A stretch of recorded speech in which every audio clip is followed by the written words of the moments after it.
الله أكبر الله أكبر.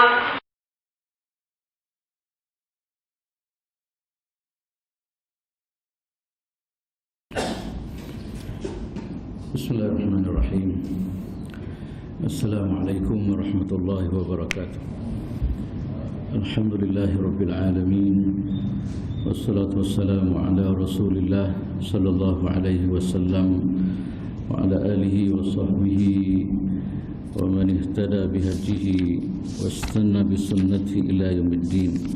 سبحانك لا علم لنا إلا ما علمتنا إنك أنت العليم الحكيم، ولا حول ولا قوة إلا بالله العلي العظيم.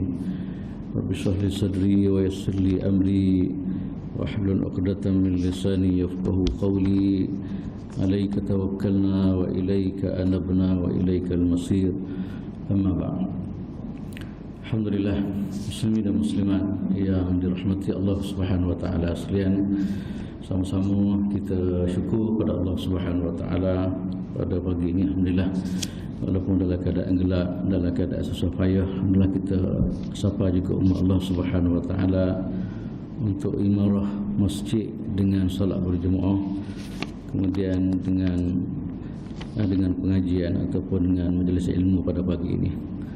Rasulullah sallallahu alaihi wasallam bersabda semana yang saya selalu sebut, basyiril masya'in fi dhalami ila al-masajid bin nurit tam yaumil qiyamah.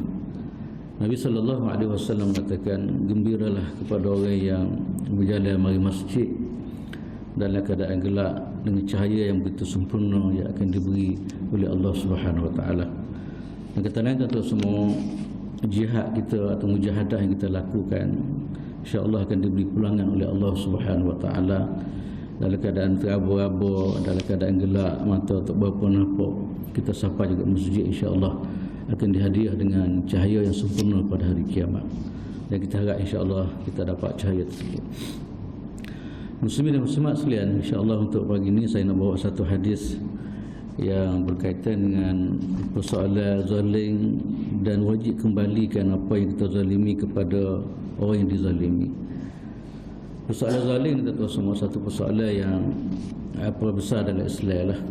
Saya ambil dalam kitab yang disusun oleh Imam An-Nawawi dan kitab Riyadhus Shalihin. Dia bicara khusus tajuk berkaitan dengan haram zalim, kemudian wajib kembalikan apa yang kita zalimi kepada orang yang kita zalim.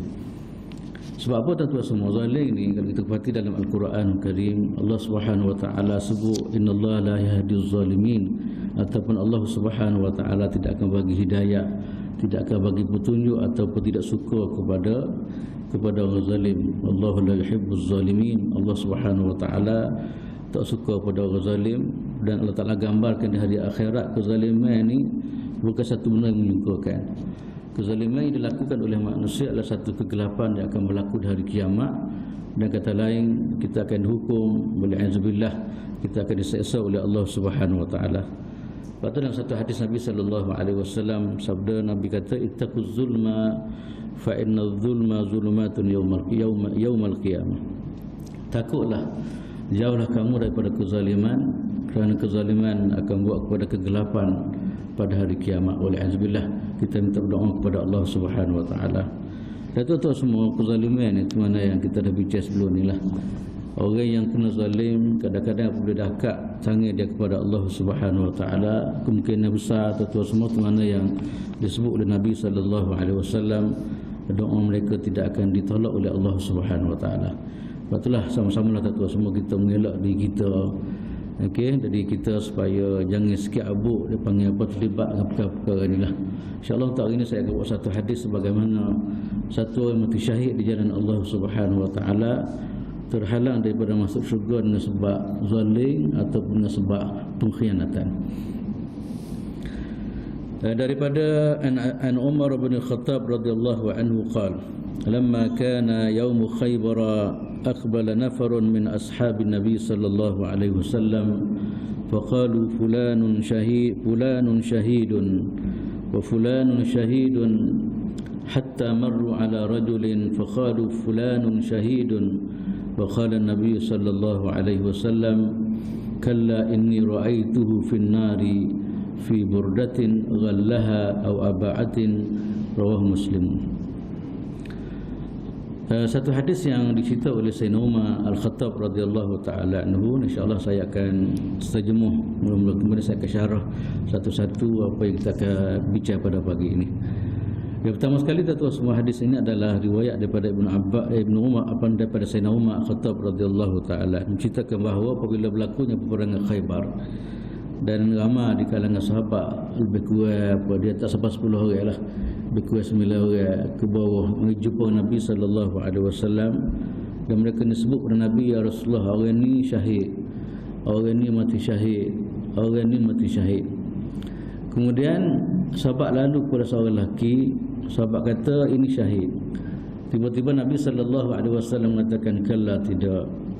Walaupun pada masa itu dia tengok mati syahid dalam perjuangan, mati macam orang lain, tapi Nabi kata kalla, orang ni tak mati syahid. Nabi kata walaupun kamu tengok mati macam orang lain dalam perjuangan, tapi Nabi menafikan kesyahidan dia. Nabi kata kalla inni ra'aitu finnar, tidak, sekali-kali aku tengok dia dalam neraka. Fi burdatin ghallaha, kerana dicuri, dia mengkhianati pakaian, satu pakaian tu ni dia mengkhianati. Sepatutnya sebelum dia ambil harta ghanimah, dia akan dibagikan dulu, tapi dia ambil awal-awal lagi, dia sembunyi. Cuba tengok tuan-tuan semua kan, orang ni bahasa peringkat Nabi SAW mengatakan tak layak masuk syurga, dan aku tengok dia ni adalah ahli syurga, ahli neraka, walaupun kamu tengok dari segi zahir dia adalah mati syahid di jalan Allah Subhanahu Wa Taala. Tuan-tuan semua, hadis ni insya-Allah ni satu hadis yang kita akan bincang pada pagi ini. Dan sebelum tu saya nak masuk kepada yang pertama sekali, adalah perawi hadis kita pada hari ini adalah Sayyidina Umar Al-Khattab radhiyallahu taala. Dalam hadis ini tuan-tuan semua, Sayyidina Umar dia kongsi satu cerita kepada kita melalui satu riwayat, di mana Sayyidina Umar ni tuan-tuan semua, di mana yang kita kita selalu dengarlah, dia adalah dia ni Amirul Mukminin, yang dia ni khalifah yang kedua. Kemudian dia salah seorang daripada 10 orang yang disebut oleh Nabi SAW adalah ahli syurga pada masa hidup lagi. Kemudian dia juga tuan-tuan semua adalah sebaik-baik manusia selepas daripada Rasulullah, selepas daripada Sayyidina Abu Bakar Siddiq radhiyallahu taala. Ini tokoh yang terkenal lah tuan-tuan semua, kehebatan dia. Kalau ikut cerita mengatakan dia ni dilahirkan pada tahun Gajah. Sebelum lepas daripada tahun Gajah lebih kurang 13 tahun. Dengan kata lain, dia lebih muda daripada Rasulullah sallallahu alaihi wasallam selama 13 tahun. Kemudian dia mati pada umur dia umur dia 63 tahun, sama dengan umur Rasulullah sallallahu alaihi wasallam. Dia ada di tanah, di kubur dia tuan-tuan semua, tanah dia dekat dengan Rasulullah dan dekat Sayyidina Abu Bakar Siddiq radhiyallahu taala. Dan kalau ikut riwayat mengatakan dia adalah satu peribadi yang ikut perang bersama Nabi semua daripada awal sampai akhir. Start daripada perang Badar, kemudian sampailah perang terakhir Nabi lalui, dia ikut semua. Cuma dia ni tuan-tuan semua, kalau ikut riwayat mengatakan kalau banding dengan orang lain, dia Islam dia lewat sikit kalau banding dengan Sayyidina Abu Bakar dan orang lain. Dan ikut cerita mengatakan dia masuk Islam orang yang ke-40. Maknanya kira lama sikit lah kalau banding dengan orang lain. Tapi dia ni tuan-tuan semua, nak ceritanya dia ni Allah Ta'ala nak bagi hidayah. Sebab itulah kita pun jangan bab hidayah ni kita jangan duduk petikai. Kadang-kadang kita jangan duduk pelekeh orang. Kadang-kadang kita jangan hina orang. Boleh jadi satu masa Allah Subhanahu Wa Ta'ala akan pilih dia. Seperti mana yang kita belajar pada minggu lepas. Cuba tengok tuan-tuan, minggu lepas yang kita belajar, saat akhir dia bertaubat kan? Dia tak pernah buat barang-barang molek, dah hidup dalam keadaan maksiat kepada Allah Subhanahu Wa Ta'ala. Saat akhir dia bertaubat, malam itu dia mati, dan esok dia akan dapat keampunan daripada Allah Ta'ala. Sebab itulah kita dalam bab-bab ini jangan cuba kita dia ni dok dia ni mempertikai sebagainya. Kadang-kadang tuan-tuan semua, orang-orang yang macam ni Allah Ta'ala akan bagi hidayah. Kalau ikut cerita mengatakan tuan-tuan semua, dia ni sebelum dia masuk Islam ni, seperti mana yang kita pernah dengar lah, dia gapo dia tak buat, dia buat berlaku kepada orang Islam. Dia memang di antara peribadi yang anti-Islam lah, peribadi yang cukup marah kepada Islam. Bukan sekadar marah, bahkan dia pukul ataupun dia hina ataupun dia seksa orang-orang yang masuk Islam. Di mana riwayat mengatakan ada satu orang Tino yang masuk Islam, memang dia test sungguh lah. Siapa peringkat letih dia, letih, kalau tak letih memang dia test lagi. Siapa begitulah dia dia tak dia marah sangat kepada Islam. Tapi tuan-tuan semua, Nabi SAW Nabi tengok diri Sayyidina Umar ni satu peribadi yang memang ada potensi lah. Kalau masuk Islam dia orang ni memang hebat sangat. Sebab itulah Nabi SAW pernah berdoa kepada Allah Subhanahu Wa Taala, Allahumma idil Islam bi Umar bin Khattab. Ya Allah, kuatkanlah Islam dengan masuknya Sayyidina Umar Khattab radhiyallahu taala anhu kepada Islam. Tiba-tiba tuan-tuan semua doa esokkan tu, kalau ikut cerita mengatakan lepas daripada Nabi SAW berdoa kepada Allah Subhanahu Wa Taala, ceritanya bagaimana permulaan dia nak masuk Islam. Dia keluar daripada rumah dia pergi ke satu rumah dia panggil Darul Arqam, tempat Nabi SAW berkumpul, tempat Nabi dia didik para sahabat, tarbiyah para sahabat radhiyallahu taala anhu. Di sana tuan semua tak rasa memang tak ada gapo lagi kira nak bunuh Rasulullah sallallahu alaihi wasallam. Sebab bagi dia Nabi adalah punca kepada perpecahan, Nabi punca kepada orang tinggal agama berhala, dan Nabi punca kepada segala-galanya. Bukan macam itulah. Marah sangat dia kepada Rasulullah sallallahu alaihi wasallam. Siapa tengah jalan tuan semua, siapa tengah jalan tiba-tiba orang tanya dia nak pergi mana. Dia sebutlah hasrat ada nak pergi jumpa, nak pergi tempat satu rumah yang dikenali sebagai bait Darul Arqam. Maka satu orang tu semua apabila dia dengar Sayyidina Umar dan tengok tekad Sayyidina Umar nak pergi sana, maka dia kata, dia sebut satu kalimah kepada Sayyidina Umar, dia selesai isu kamu dengan adik kamu. Kalau adik kamu telah menerima Islam, kamu dah sibuk-sibuk dengan Muhammad sallallahu alaihi wasallam, ada kata dia kamu selesai, atau kamu tengoklah adik kamu telah menerima agama yang dibawa oleh oleh Rasulullah, oleh Muhammad sallallahu alaihi wasallam. Dia betul-betul semua tak jadi, kena balik semula lah. Ini satu cabaran besar bagi dia. Nak pergi sekat orang, tiba-tiba orang dekat dengan dia telah menerima agama Allah Subhanahu Wa Taala. Ini hidayat Tuhan tuan-tuan semua. Yahdi man yasha. Allah Subhanahu Wa Taala bagi hidayat kepada siapa yang kehendaki. Tiba-tiba Allah Taala pilih di kalangan keluarga dia, siapa suka. Macam macam Firaun lah. Firaun dah menentang Nabi Musa. Setelah Allah Taala pilih isteri dia Asyah untuk terima agama Allah Subhanahu Wa Taala. Ini tentu semua adalah hidayah. Ini adalah petunjuk daripada Allah Subhanahu Wa Taala. Tuhan boleh ambil siapa-siapa saja. Maka boleh dia balik tuan-tuan semua. Siapa rumah dia tu memang dia dengar baca Al-Quran tu. Satu benda yang dia tak pernah dengar sebelum ni. Dia confirm maknanya anak dia telah ikut apa yang dibawa oleh Muhammad sallallahu alaihi wasallam. Maka dia tuan-tuan semua marah tak marah ni tanyalah. Tanya gapo kawan ni moga Islam, moga semua satu benda yang gharib pada masa itulah. Kalau dia sebut boleh jadi masalah besar akan berlaku pada diri dia. Dia sembunyi apa yang dia baca. Last sekali tuan Sayyidina Umar ni terlalu nak sangat mapak kira ataslah dia ni. Memang pukul dia dan suami dia. Suami dia salah seorang suami kepada adik dia nama Fatimah ni, salah seorang daripada 10 orang yang dijamin syurga oleh Allah Subhanahu Wa Taala. Dia pukul siapa satu perikat tuan semua. Memang siapa satu perikat memang pukul semua sehingga dikatakan berdarah. Maka dia nak sangat ke apa yang dibaca oleh adik dia tadi. Maka adik dia pun terpaksa sebut. Dia kata innaka najisun wa la yamassuhu illa al-mutahharun. Fakum faqtasil wa tawaddu. Kata dia, kamu ni najis, tak boleh pegang ni benar-benar gini, tak boleh pegang Al-Quran ni kecuali orang yang bersih dah, kata dia. Maka kalau kamu nak baca juga nak pegang, kamu pergilah mandi kemudian tak berwuduk. Dia kata dia, kamu pergi mandi kemudian kamu hendaklah berwuduk. Itu apa dia ni cadangan daripada adik. Kalau nak sungguh-sungguh apa yang aku baca ni, dua perkara kamu kena buat. Yang pertama sekali faktasil, kamu kena mandi. Yang kedua ialah kamu kena berwuduk. Berwuduk pada masa tu bukan wuduk masa lain. Saya normal tak kenal lagi wuduk ni. Kalau ke mana? Lepas tu kalau ikut huraian yang disebut oleh ulama ialah wuduk situ dengan makna basuh tangan lah. Basuh tangan dulu, maka kamu boleh baca apa yang kau baca. Takdir Allah Subhanahu Wa Taala tu dia pun nak sangatlah. Rupa-rupa pada masa tu dah mula dah. Apa dia ni Allah Taala dah buka dah hati dia, maka dia gilah ikut saranan ataupun cadangan yang disebut oleh adik dia. Dia pergi mandi kemudian basuh tangan ke apa semua, kemudian dia tengok. Akhir sekali tuan semua, tiba-tiba apa dia ni Allah Taala bagi hidayah ke dia lah. Apabila dia baca satu ayat, Taha ma anzalna alaikal qur'ana litashqa, maka akhir sekali tuan semua dia masuk Islam. Apabila dia masuk Islam tuan, dia nampak dia boleh baca Quran tu, dia mula sedar masa tu, dia mula dia kembali kepada kebenaran ataupun kata lain dia dah minat kepada Islam. Maka pada masa itulah ada satu orang yang menjadi tok guru kepada adik dia tadi, adik dia dengan tok lelaki adik dia tadi. Satu orang dia lari dah masuk bilik tu. Apabila nampak Sayyidina Umar dah berubah gambar semua tadi, dia keluar balik, dia kata, "Wahai Umar, inilah apa yang didoa oleh Allah Subhanahu oleh Nabi sallallahu alaihi wasallam kemarin, doa supaya pada kamu dapat hidayah, maka hari ini kamu telah menerima hidayah daripada Allah Subhanahu wa taala."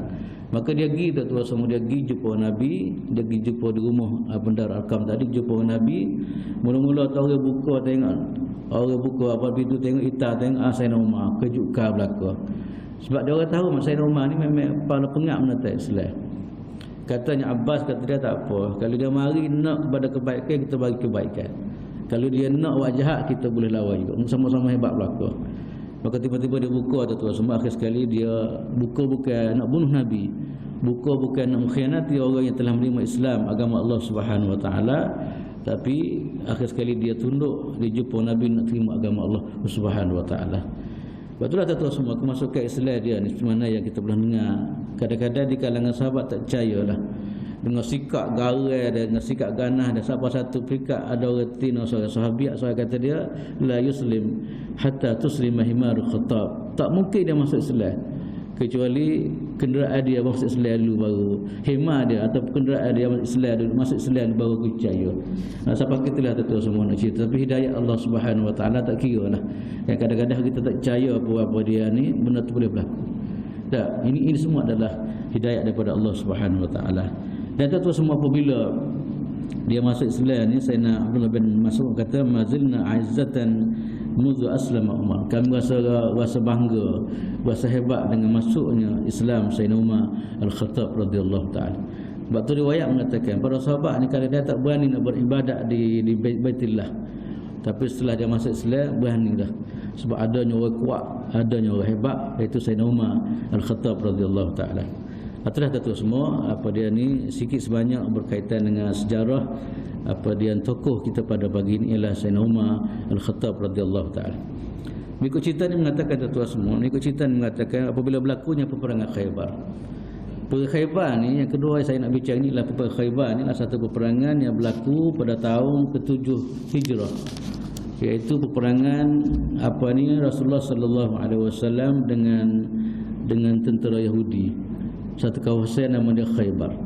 Dan dikatakan Khaybar ni letak dia sebelah utara lebih kurang 70 batu lah jauh daripada Madinah. Sebelah utara ni tempat kira-kira kubur terakhir lah yang didiami oleh Yahudi. Yahudi ni tuan semua di mana yang kita faham lah, duduk Madinah memang kucak lah, kucak daun kita panggil. Dan segala perjanjian dia ke semua memang dia batal. Dan dia alok orang pula supaya batal perjanjian dengan Rasulullah sallallahu alaihi wasallam. Rasulullah sebenarnya di Madinah tak sebalah dengan orang. Islam adalah satu agama yang bawa rahmat kepada manusia. Sebab itulah Nabi sallallahu alaihi wasallam sampai di Madinah, apa yang Nabi buat kepada orang yang selain daripada Islam? Ialah Nabi buat perjanjian sama-sama untuk menjaga kota Madinatul Munawwarah dan pertahankan Madinatul Munawwarah daripada diceroboh oleh orang lain dan sebagainya. Makanya berlakunya perjanjian tu semua. Tapi rupa-rupanya Yahudi punya pasal ni memang terkena, dia disebut dalam Quran banyak ayat dia terkena dengan orang yang memang tak tepat ataupun tak jaga dari segi perjanjian. Maka akhir sekali tu semua Nabi sallallahu alaihi wasallam memang kadang-kadang ada sahabat perikat halau dia orang dan sahabat perikat bunuh dia orang. Kan, kerana apa ni jenayah yang mereka lakukan. Maka akhir sekali tu semuanya terakhir sekali mereka lari hidup di Khaybar. Maka apabila banyaklah masalah yang dia buat, Nabi pun diserai dia orang lah. Itu berlaku pada tahun ke-7 Hijrah tuan-tuan semua, di mana tentera Islam dikatakan 1000 lebih, 1800 yang dibawa oleh Nabi sallallahu alaihi wasallam. Tuan-tuan semua, di mana peperangan ni akhir sekali Allah Taala beri kemenangan kepada orang Islam lah. Dan walaupun menang pun mati juga di kalangan Islam, lebih kurang 16 orang yang mati syahid di jalan Allah Subhanahu wa taala dalam peperangan Khaybar ini. Dan Yahudi mati lebih kurang 90, lebih daripada 93 orang. Begitulah tuan-tuan, akhir sekali orang Yahudi ini terakhir ni, tempat terakhir yang orang Yahudi duduk. Akhir sekali pada masa Sayyidina Umar dihalau keluar daripada Madinatul Munawwarah. Akhir sekali tak lan ni tak ada lah. Sebab itulah bagi Yahudi tuan-tuan, bagi dia telah dia ada tekad lah ni nak kembali balik ni dan nak balik kota Madinatul Munawwarah. Sebab bagi dia kata ini hak dia, kata dia.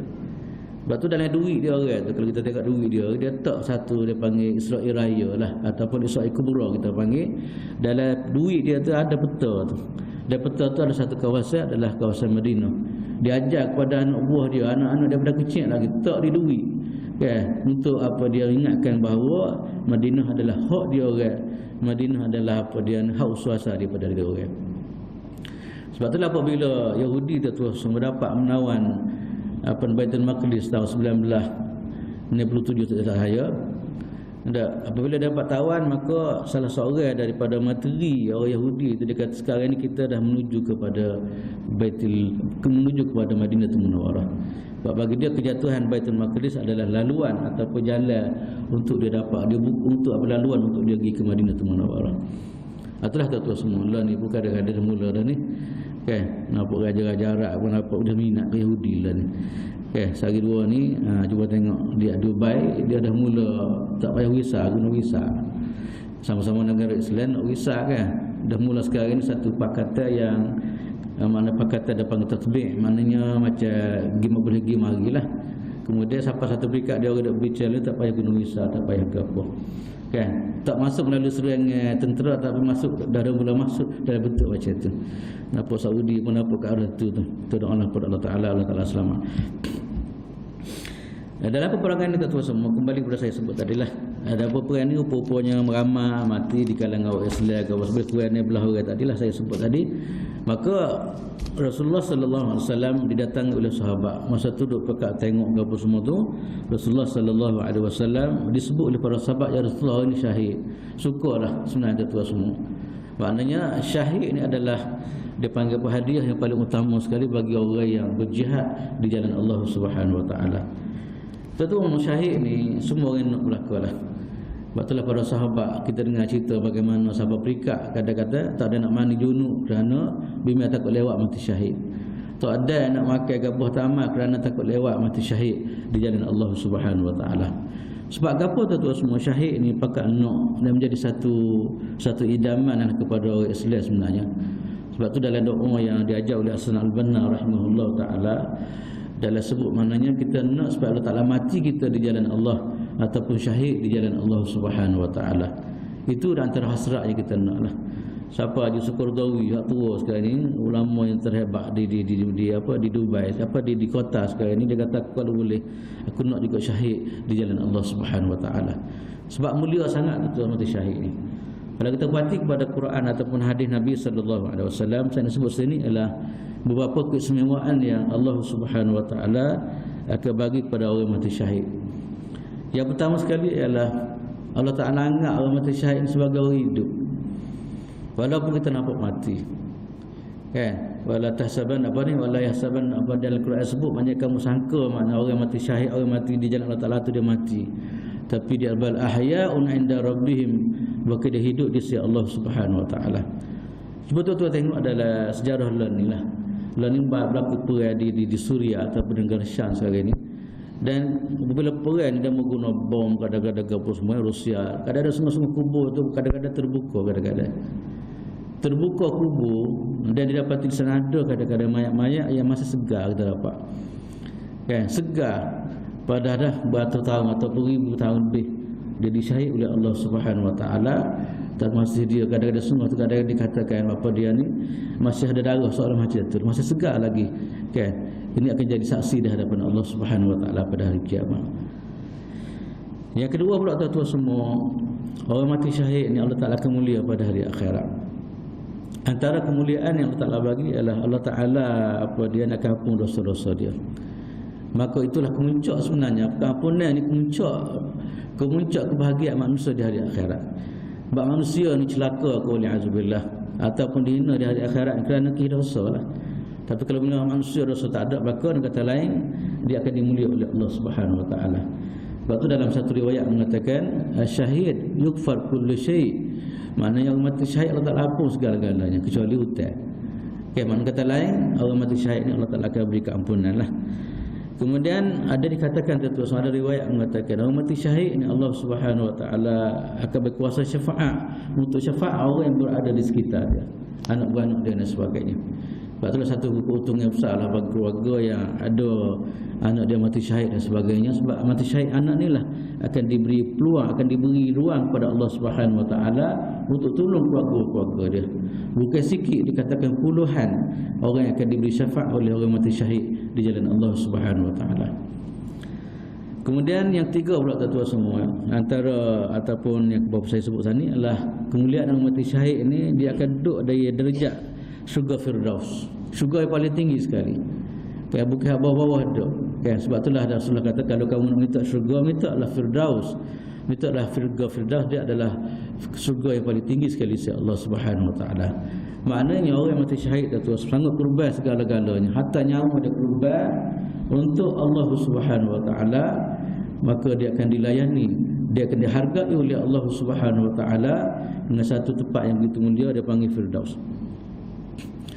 Kemudian disebut juga dalam riwayat mengatakan orang mati syahid ini tidak akan diazab oleh Allah Subhanahu Wa Taala.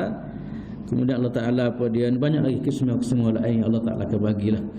Itulah tuan-tuan semua sebahagian daripada apa yang disebut ceritanya mulianya apa dia ni, orang yang syahid di jalan Allah Subhanahu Wa Taala. Sebab itulah tak heranlah kenapa sahabat-sahabat hatta di kalangan budak-budak pada masa Nabi pun memang pakat nak pergi jumpa Nabi, nak berjual, nak bersyahid di jalan Allah Subhanahu Wa Taala. Betullah tuan-tuan semua nak ceritanya apa dia ni. Sebab itulah sahabat-sahabat apa sebut kalau saudara-saudara orang ni syahid, orang ni syahid, satu kegembiraan di mana saudara dia telah meninggal dunia, bukan meninggal biasa tak, tapi meninggal dengan kata lain telah diberi kemuliaan oleh Allah Subhanahu Wa Taala, syahid dalam kehidupan, syahid di jalan Allah Subhanahu Wa Taala. Dalam persoalan syahid ni tuan-tuan semua, saya nak sebut sikit, syahid ni dia ada tiga lah. Sebagai maklumat kepada tuan-tuan semua, syahid ni ada tiga jenis. Kalau ikut apa yang disebut oleh Imam An-Nawawi rahimahullah ta'ala, syahid ni dia ada tiga jenis. Yang pertama sekali, syahid dunia dan akhirat. Syahid dunia dan akhirat makna dia gapo dia jual di jalan Allah Ta'ala, dia mati. Makna tidak ada gapo lah, jual dia ikhlas semua, tak ada tapai sekali abu, tak nak kepada gapo-gapo dak, penjualannya dia adalah lillah semata-mata, maka dia mati. Maka orang ini kita panggil syahid dunia dan akhirat. Dalam dunia dia kelaman, tak payah mandi, tak payah apa semua, dan gitu juga mana di dunia dia anggap sebagai syahid, kemudian di akhirat pun dia dianggap sebagai syahid di jalan Allah Subhanahu Wa Taala. Banyak berlaku di kalangan sahabat radhiyallahu taala anhum orang jenis macam inilah, atau pejual-pejual Islam yang ada di Palestin atau di tempat-tempat lain. Yang kedua kita panggil apa dia ni, syahid dunia saja. Syahid dunia saja ni tuan-tuan, maknanya dunia ni kita anggap dia sebagai syahid lah. Kalau dia mati gapo tak payah mandi, tak payah gapo semualah. Tapi akhirat Tuhan tidak kategorikan dia sebagai mati syahid. Oleh azbillah, kita bimbang sekali lah. Dia mati dalam perjuangan, dia mati dalam mentaati perintah Allah Subhanahu Wa Taala. Tapi orang kira segi zahir lah, orang pun tak mandi sebab ingat dia mati syahid, memang gitu pun. Tapi akhirat Allah Subhanahu Wa Taala tidak nilai dia. Sebab apa tuan-tuan semua? Sebab dia ada masalah dalam perjuangan dia, tidak bulat hati dia kepada Allah Subhanahu Wa Taala. Ada unsur-unsur lain. Antara unsur lain tuan-tuan semua ialah di mana yang saya sebut, kita dah bincang sebelum ni lah. Benar satu hadis yang disebut oleh Nabi sallallahu alaihi wasallam, ada tiga jenis golongan manusia yang akan dipanggil oleh Allah Subhanahu Wa Taala pada hari akhirat. Ada satu golongan yang mati syahid, mati dalam medan perjuangan. Dia pun rasa dia syahid, tapi Tuhan tak iktiraf dia sebagai orang syahid. Sebab apa? Sebab dia jual kerana nak tunjuk pada orang bahawa dia berani. Kerana suruh kata dia berani, nama dia ditampar ke mana-mana dan sebagainya. Maka akhir sekali tuan-tuan semua, perjuangan ini tidak dihargai dan tidak dinilai oleh Allah Subhanahu Wa Taala. Wal'azubillah. Ini baru kita bimbang lah. Sebab itulah tuan-tuan semua, dalam perjalanan kita mentaati perintah Allah Ta'ala, kena jaga semua.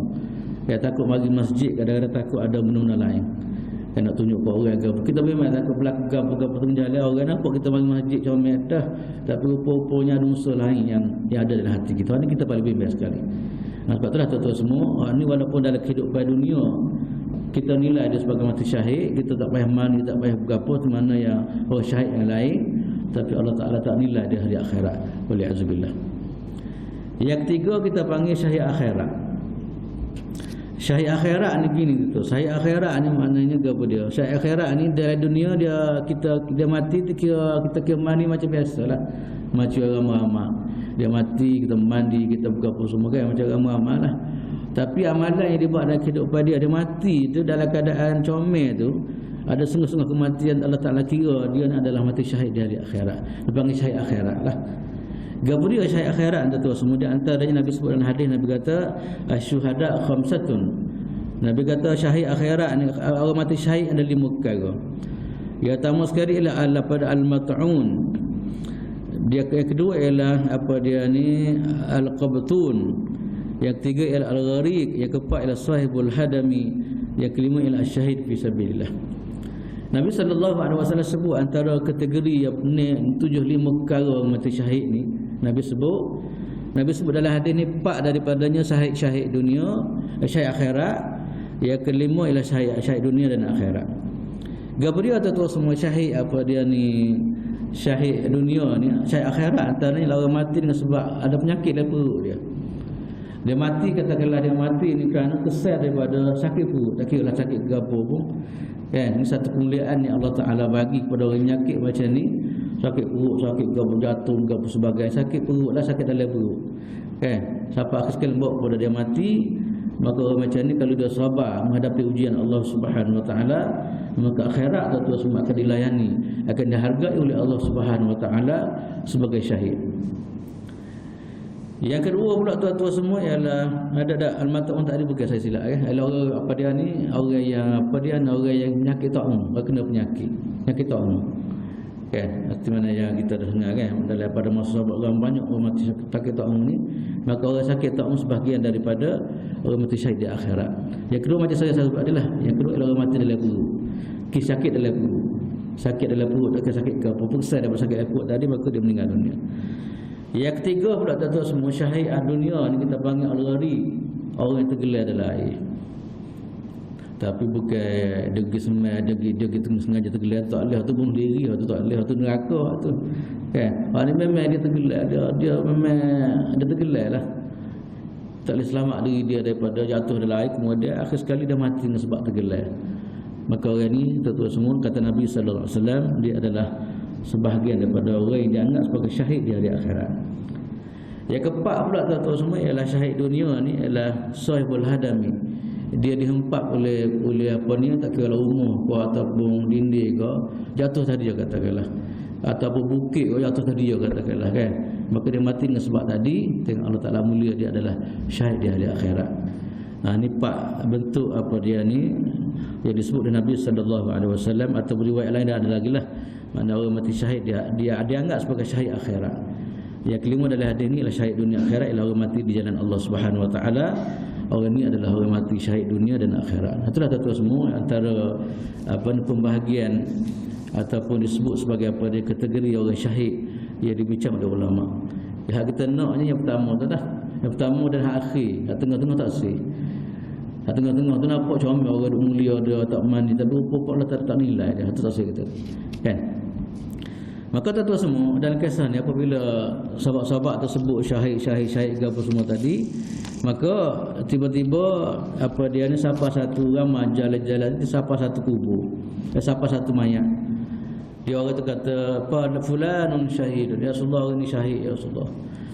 Rasulullah pun sebut selalu, maknanya menafikan kesyahidan dia. Walaupun dia dalam kisah ni tuan-tuan mati macam orang lain juga. Kata tengok berkelimpangan meninggal. Sebab itulah sahabat dengan sangka dia dengan husnuzan dia panggil. Oleh kerana dia mari ni lawan orang Yahudi, jual di jalan Allah Subhanahu Wa Ta'ala, maka dia pun sebut ya Rasulullah, dia ni syahid ni. Rasulullah kata apa? Rasulullah kata tidak. Kalla, Rasulullah menafikan. Bayangkanlah tuan-tuan sebagaimana kita tengok kan, bagaimana satu hampanya satu orang kan tiba-tiba kan, tiba-tiba mati macam ramai juga. Sebab itulah niat ni penting, kelakuan ataupun niat ni penting dalam kehidupan seorang muslim. Kadang-kadang amalan sama, kadang-kadang hanya Tuhan nilai, hanya Tuhan tak nilai. Macam kita mari masjid katakanlah, kau itu niat iktikaf, kau ni tak niat iktikaf ke apa, waktu boleh pahala ni tak boleh pahala. Atau pada setengah-setengah amalan yang sama, hanya boleh pahala, waktu boleh dosa. Contoh kata saya sebut ialah kita berhutang dulu orang. Kita berhutang dulu orang. Kemudian masa kita bayar tuan semua, kita bayar lebih sikit ke dia. Kita berhutang 1 riyal, kita bayar 110 riyal. Tak ada janji, tak ada gapo. Kan? Tak ada janji kata kalau dia boleh dan buat dengan syarat kena bayar lebih lah 110. Dia tak janji tak gapo. Maka masa dia bayar tu dia bagi 100 lebih, 110 katakanlah. Atas dasar menghargai jasa yang telah dia sumbang kepada kita. Kita ada keadaan susah, tiba-tiba dia tolong kita, kita menghargai ini. Atas kata lain, kita apa dia ni, kita lebih sikit. Tak janji tak gapo. Sebab Nabi SAW pernah sebut dalam satu hadis, Nabi kata sebaik-baik mak kamu dalam bab hutang ahsanukum qada'an, orang yang paling comel melangsaikan hutang. Antaranya tadilah, antara dia bagi lebih sikit tapi tak janji tak gapo. Ya kawan ni pula nyebutan 1 riyal juga, tapi dia janji boleh, tapi dia kena bayar 110 riyal lah. Barang sama tu 110 riyal pelaka bayar sama. Hak ni boleh pahala kan, hak ni dosa sebab ada riba. Gitulah tu semua ceritanya. Barang sama kan, tapi kerana niat tak serupa ke apa semua, kadang-kadang beri kesan kepada hukum. Maka dalam peristiwa ni tentu semua, satu peristiwa yang disebut dalam hadis ni, maka apabila dalam begitu Nabi kata dak kalla, dak dia bukan mati syahid. Kamu dah anggap dia mati syahid, sebenarnya dia bukan mati syahid, kata dia. Dan Nabi sebut pula, Nabi kata inni ra'aituhu, apa dia ni, ra'aituhu finnar, aku tengok dia dalam neraka. Allah tahu semua. Ya, aku tengok dia melalui ilham atau melalui wahyu Allah Subhanahu Wa Taala. Nabi tengok, Nabi kata dia ni adalah ahli neraka. Cuba tengok tuan-tuan semua. Orang semaya bad dah. Dah. Orang yang comel dah, tapi selek sikit ya. Sebab apa dia selek tuan-tuan semua? Kata dia fi burdatin ghallah. Kerana dia ni nipu, dia khianat. Dia muzalimi, khianat macam gitulah.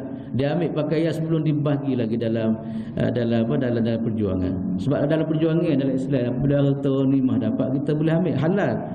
Bagi umat Nabi SAW halal harta ghanimah ni. Halal pun setelah bagilah, pemimpin bagi ke apa sembarang halal. Ni dia petal lagi sebelum bagi, dia susuk dah belah-belah. Dia tak lah apa dia ni sipel belah-belah susuk. Kan? Mana kalau bagi boleh halal yang pulak dia. Cuba tengok, barang taklah banyak tuan-tuan semua. Tapi oleh kerana benda ni, isu ni berkaitan dengan masyarakat. Sebab harta ni bukan harta seorang, harta peribadi ni. Harta ghanimah bukan harta peribadi, tapi dia melibatkan harta orang lain. Sebab itulah tuan-tuan semua, kita kalau jadi pemimpin ke apa semua, jangan-jagalah mengkhianati amanah masyarakat, ambil harta masyarakat, ambil harta rakyat tanpa apa dia ni akan berlaku macam ni, wa'alaikumsalam lah. Ini satu benda besar dalam ini. Kita kira baju ya tuan-tuan semua. Bagaimana orang yang mengkhianati, ambil harta pada orang lain, harta masyarakat katakanlah juta-juta ataupun bilion sebagainya, tuan-tuan semua bagaimana. Inilah ada yang sebagai peringatan sebenarnya kepada orang-orang yang apa dia ni, orang-orang yang diberi tanggungjawab untuk pegang tak kira lah, jangan mengkhianati harta awam bukan macam itulah. Sebab dia sampai peringkat Nabi kata tak masuk syurga macam ni tuan-tuan semua. Kan? Tak masuk syurga orang yang libatkan diri benda barang-barang ni. Hadis ni tentu semua, hadis ni kita tengok benar tak banyak mana. Cuma pengkhianatan tu masalah. Kezaliman hatu-hatu yang Islam tak sih. Sebab tak kira ada kecil ke, tak kira besar. Kalau ada barang gitu memang satu barang yang tak laku di sisi Allah Subhanahu Wa Taala. Bukan sekadar tak laku lah, tapi Tuhan hukum semua orang macam ni. Cuba tengok tuan-tuan semua, tengok usaha yang dia buat kerja sebelum ni. Dia sanggup tinggal keluarga dia pergi berjihad bersama Nabi SAW, dan sanggup tinggal segala-gala, tapi akhir sekali tak dihargai oleh Allah Subhanahu Wa Taala. Kih zalim atau kih mengkhianati apa dia ni, harta masyarakat ataupun harta kepunyaan awam juga macam itulah mana yang berlaku dalam kisah ni tuan-tuan semua. Sebab itulah tuan-tuan sama-sama lah kita pakat apa ni, elok di kita lah supaya benda ni jangan ada dalam kita. Sebab kita bimbang semaya kita jaga dah, maya jaga dah, puasa jaga dah, Quran baca jaga laksana Quran juzuk sehari kita baca. Tapi kalau barang ni tak sesat, boleh azbillah. Ini satu benda yang satu benda ancaman besar daripada Allah Subhanahu Wa Taala. Sebab tu dalam hadis ni tuan-tuan semua kita boleh faham pertama sekali adalah khianat ni adalah ataupun menzalimi satu dosa besar. Kan? Kita faham daripada hadis ni maknanya menzalimi atau mengkhianati apa dia hak orang lain ni adalah satu kezaliman besar yang dianggap dalam Islam satu kesalahan besar lah, atau dosa besar dia panggil. Itulah tuan-tuan semua, kita nak tahu dosa besar ni ada pecahan dia. Sebab itulah dalam pembahasan di kalangan ulama dosa ni, kita nak kenal dosa besar dosa kecil ni Antara kita nak kenal dosa besar ialah ancaman daripada, dalam kesalahan itu ada ancaman daripada Allah Ta'ala. Contohnya masuk neraka ke, ataupun apa kita sebut, ataupun azabun alim, azab yang pedih ke, maka kesalahan itu kesalahan yang dianggap sebagai dosa besar. Ataupun dalam sabda Nabi, ataupun dalam kenyataan daripada Allah Ta'ala, orang ini kena laknat, kesilapan ini kena laknat, maka itulah kecaman, kesilapan perbuatan itu adalah perbuatan dianggap sebagai dosa besar. Contohnya Nabi kata apa? La'anallahu ar-rashi wal murtashi. Allah Ta'ala laknat orang yang makan rasuah dan orang beri rasuah. Maka kita faham dalam bab rasuah ni dia adalah dosa besar. Ataupun dalam hadis tu Nabi sebut la'anallahu muhallil wal muhallalah. Allah Ta'ala laknat kepada orang yang buat kerja kami, dia panggil gapo? Cina buta. Tak ada dah ni, tak ada gula ni. Tak, Cina buta maknanya dia jadi juru menghalalkan kahwin dengan orang lain. Orang lain tolak 3 dah. Nak lagi dah. Masa dia tolak 3 dia tak kata gapo, mau dia dah sungguh main 3 selalu. Zalik selia tolak 3 tak boleh dah lah, tak boleh klik balik lah. Dia kena nikah orang lain dulu baru. Cerang orang lain baru klik balik. Tapi orang marah tu orang tolonglah, konon tolong orang. Ya, tapi dosa besar orang yang terlibat dalam bab gapo dia panggil Cina buta ke. Tahu sebab gapo dia panggil Cina buta, saya pun tak tahu lah sebab gapo. Tapi itu satu perbuatan yang dilaknat ataupun satu perkara yang dikatakan sebagai dosa besar di sisi Allah Subhanahu Wa Taala. Itulah tuan-tuan semua dalam hadis ini jelas kepada kita lah, kita pakat jagalah tuan-tuan semua. Kita bukan kata orang ni dak kan, kita pakat jaga. Pengkhianatan ini, kezaliman ini satu benda yang memang cukup besar berkesan dalam kehidupan seorang Muslim, ataupun satu perkara yang besar di sisi Allah Subhanahu Wa Taala. Siapa berikat mana mati syahid pun tak boleh nak kabur apa dia ni, tak boleh nak mengatasi pengkhianatan atau kezaliman yang dilakukan oleh Azbillah. Itulah tuan-tuan semua, kita doalah supaya Allah SWT selamat di kita daripada perkara ni lah. Biasanya benda-benda gini orang-orang yang ada orang besar-besar lah kadang-kadang jadi macam tu. Ataupun kita pun ada kadang-kadang muzalimi pun, kadang-kadang hak orang lain kita ambil ke apa semua, tak boleh. Itulah tuan-tuan semua, ada ini walaupun pendek yang kita baca pada pagi ini, sebenarnya satu benda yang besarlah peringatan daripada Nabi SAW. Sebab kezaliman ni dia tak gimana sebenarnya, penghujung adalah neraka oleh Azbillah. Kita doa Allah SWT selamat di kita tuan-tuan semua. Moga-moga kita bukan sekadar semayalah, lebak-bak gini pun kita pakat jagalah, sebab dia akan beri kesan kepada ibadat kita kalau kita tak jaga barang-barang gini. Aqul qawli hadza wa astaghfirullahal azim. Sambil dengan pembagian zalim itu kalau Allah beri keamanan itu bagi orang. Jadi kami dulu kita masuk ke zalim. Kita berhak ke tak? Dia bukan dia umur, dia kata belum pagi dah. Belum masuk belum pagi tu mungkin termasuk kita. Kalau masuk kita tak apa. Jadi kami dulu. Tak ada masalah kalau masuk kita. Tak kira dulu kemudian yang penting maknanya hak orang lain tu kita kena bagi lah hak orang lain. Jangan ambil kita belaka tak boleh. Apa? Tak masalah tu. Orang ni tak ada kaitan sikit abuk kan. Ni dia guna ada sungguh-sungguh kadang-kadang dia bila saya minta maaf saya sebut, ada sungguh-sungguh kadang-kadang dulu-dulu lah. Dia sebagai amil zakat, dia tak hantar kelik, dia beli motosikal. Dia beli motosikal, dia beli apa semua, dia tak hantar kepada pihak berkuasa. Dia dilantik sebagai amil. Ni masuk khianat kan ni, buat harta kan. Dia tak kira nanti email tak lebah, kalau ada benda tak kira siapa benda-benda gini kan. Gitulah. Atau semua pakai-pakai jaga dah insya-Allah. Aqul qawli hadza wa astaghfirullahal azim li wa lakum. Wassalamualaikum warahmatullahi taala wabarakatuh. Bismillahirrahmanirrahim. Alhamdulillahirabbil alamin. Wassalatu wassalamu ala Rasulillah wa ala alihi wa sahbihi ajma'in. Allahumma fa'na ma 'allamtana wa 'allimna ma yanfa'una warzuqna ilman yanfa'una. Alhamdulillahi ala kulli halin wa na'udzu bika min hali ahli an-nar.